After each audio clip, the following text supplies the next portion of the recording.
Hey guys, it's your girl Shay J back with another video. I know you guys probably missed me, but I am coming today with another video, and this is a travel related video. So I know you guys have been enjoying my travel related videos. Also, my channel is dedicated towards lifestyle, fashion, travel, and luxury items. So if you like those type of things, stay tuned for like the different types of videos I put out. But without further ado, today I am talking about Hawaii. So I recently traveled to Hawaii about 3 weeks to a month ago. It was the end of June, so I went for my cousin's birthday. We had a good time. I also have a video on that. So if you want to check that out, you can see how the amazing fun we had throughout Hawaii.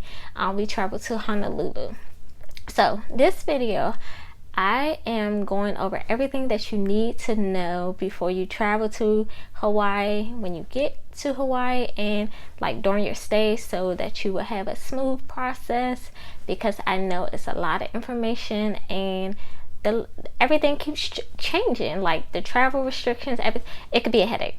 So I got you guys covered. So the first thing I'm going to talk about is the travel partner program. So Hawaii, you have to register for they have their own site where you have to register prior to you coming to Hawaii. To you will basically upload your either a COVID test, negative COVID test, or you will upload your vaccination card. Now, before you do that, you will fill out information like it's asking where you're staying, your name, personal information, and stuff like that. You will fill that out prior, and then you can log back into your account and upload your negative test. So, let's go to the next subject, testing. So, when I went, at the time, they weren't accepting the vaccine for just US. It was only if you took the vaccine in Hawaii that you could use that exception. So I had to take a negative COVID test within 72 hours of the last leg. So we had a layover in Chicago, so we had to basically take a COVID test within 72 hours of our flight from Chicago. And so I went to Walgreens to take my COVID test, and I did the ID Now rapid test. And basically you make your appointment through Walgreens. Within like 15 minutes I got my results back. I wasn't even home yet. So Walgreens is very like quick with their results, and you would basically just print out the results, and you will also save them. So I recommend printing out the results, because you're gonna have to keep showing that negative COVID test a lot of places. And I don't also recommend like making a copy of your vaccine. If you have gotten the vaccine, making a copy as well of that. Just because you have to keep showing it a lot. So you don't want to be at the airport, because it was like slowing down the line. It was a lot of people in the line trying to pull up this stuff. If you just have it printed out, it could be quick. They could just do. Alright, you good to go. So I definitely recommend printing your negative COVID test and your QR code. So Hawaii also you have to fill out a questionnaire that has to be completed within 24 hours. That questionnaire, you will receive a QR code. So when I say a QR code, it will basically be like, I think it's yellow. The color is yellow. It basically said that you submitted your documents and stuff like that, and you're good to go. You don't have to quarantine, because Hawaii still has a 10-day quarantine if you do not do one of the two exceptions that I just previously mentioned. Either taking uploading a negative COVID test, or be fully vaccinated. If you're fully vaccinated, it means that you have taken the test, and you have after you have taken your second dose, 15 days later, you're fully vaccinated. So that's what they mean by that. If not, if you don't do those two things, you will have to fully quarantine. So I know I don't have that amount of leave to be quarantined for 10 days. Most people don't. So if you follow those instructions, you will bypass the 10-day quarantine. Next, so I have a lot of notes because it's a lot to cover. Next, so we flew with United for our trip. So when I first got to, I think we flew out of BWI. When I got to BWI, they checked my documents when I was in BWI. Also, when we had our layover in Chicago, United has where you can they can pre-check all your stuff. So it's like a long line. You'll see it when you're in the airport when you're going to Hawaii, but it's a long line. So they check your documents. So they'll check your COVID test, they'll check your QR code, and make sure you filled out the questionnaires and stuff like that before you even get on the flight. And then you'll receive a wristband. So when you get to Hawaii, because you had the wristband and you already been cleared, you don't have to stand in the long line. So we did that prior to even getting into Hawaii. So I definitely recommend that. If you don't want to stand in the line to have them check your documents and stuff like that, you want to make sure you get your documents checked prior to getting on the flight. Now, not all airlines offer this, but United did offer it. So we didn't have to wait in line when we got to Hawaii. And once we got to Hawaii, they look at your wristband and you just declare. I think they have like this agricultural thing that you had to declare or whatever. Anyway, once we got through that, my cousin purchased for us to do, we had a private transfer. So when we got there, we went to the little private transportation section of the airport. Our car was out there. We got in. He dropped us off at the hotel.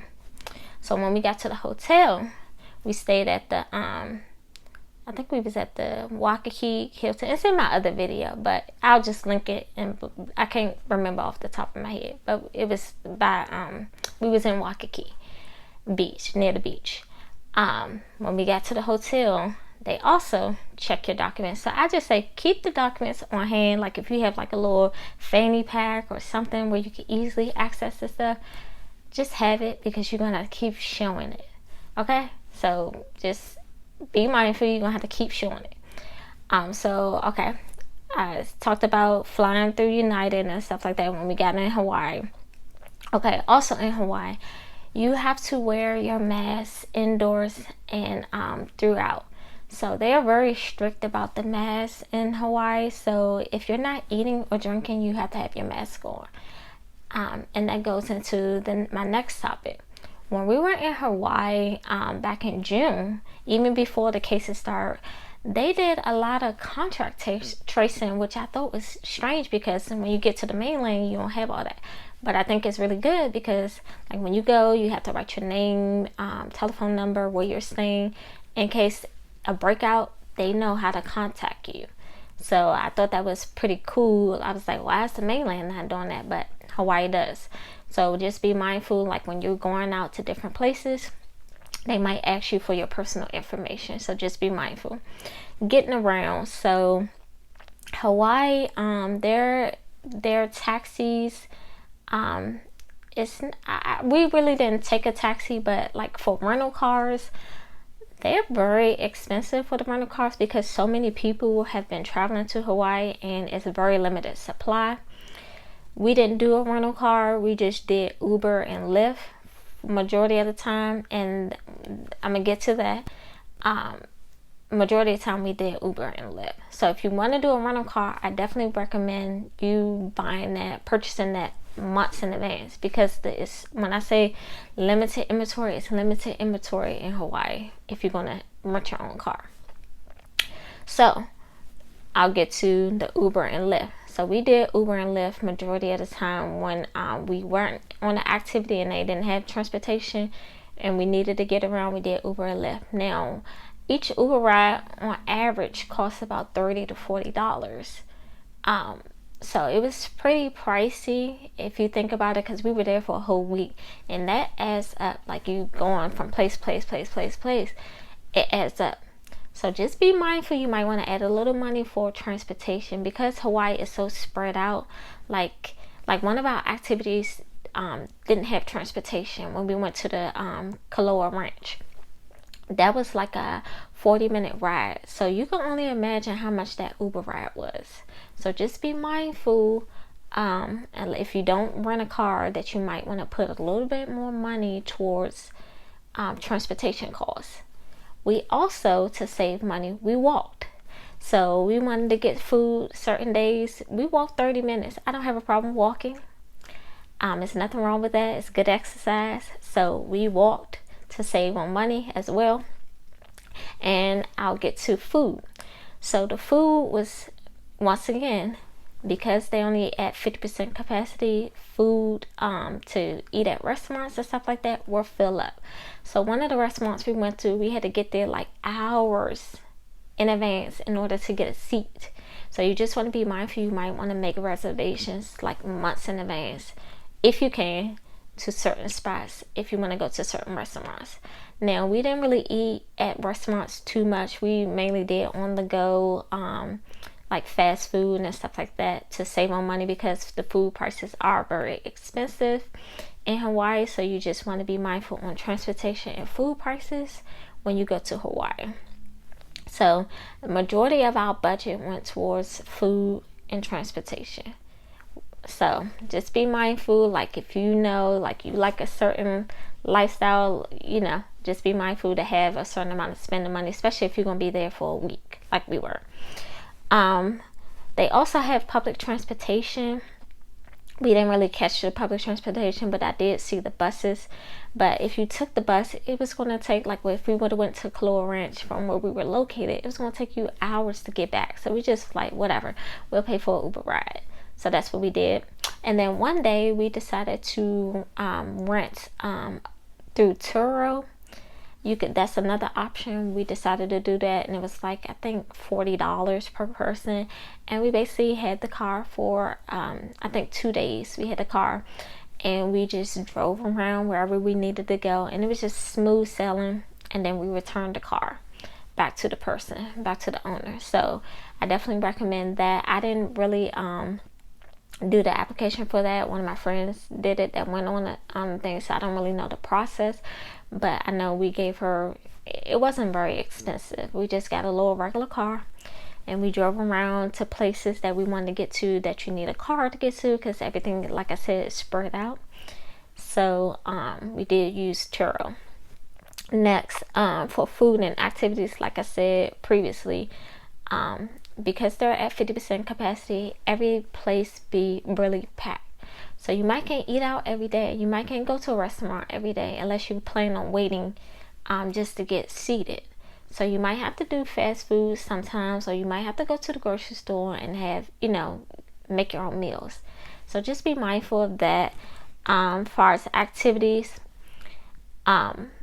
with the activities, because they're at limited capacities, that also books up in advance. So when we did the activity at Kaloa Ranch, the sightseeing tour, we had to go each day. So we had to go by ourselves each day because it was booked up in advance. So you want to book, if you want to do different activities and stuff like that, you might want to book it months in advance. And I'm no lie, like the stuff book up so quickly in Hawaii, you want to book in advance. So I hope this information was so helpful. I know it could be very stressful when traveling and stuff like that. So I hope that you got a lot of information from this video. And if you can give me a thumbs up and a like, that would be greatly appreciated. And stay tuned for more videos. And thank you for watching. And everyone who has came back from our previous video, I just want to say welcome back and thank you for watching. Have a good one. Bye.